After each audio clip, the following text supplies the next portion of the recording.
অঞ্চলের মানুষ অনেক বেশি বঞ্চিত। দীর্ঘ সময় ধরে এলাকার মানুষ শুধু উন্নয়নের গান শুনেছে। হয়তো কিছু মানুষ ভাগ্যের উন্নয়ন হয়েছে, কিন্তু সামগ্রিক জনগোষ্ঠীর কিন্তু উন্নয়ন হয়নি। রাস্তাঘাট দেখলে বোঝা যায়, রাস্তাঘাটে প্রতিটা ভঙ্গুর।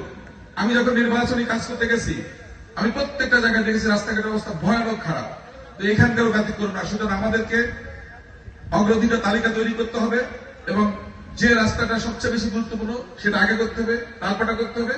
চেষ্টা করতে হবে একজন জনপ্রতিনিধি হিসেবে ভোটের কথা না চিন্তা করে মানুষের কল্যাণের কথা এবং সব মানুষের প্রতিনিধিত্বের কথা চিন্তা করে আপনাকে এই প্রকল্পগুলো নিতে হবে। আমি এমপি মহোদয়কে বলবো, আমাদের 2 আসনের আছেন, 1-এর আছেন, আমি 3-এর আছি। আমরা মনে করি যে আমরা যদি সত্যিকার অর্থে চিন্তা করি যে এটা আমাদের নৈতিক দায়িত্ব, তাহলে অনেক কিছু সঠিকভাবে করা সম্ভব।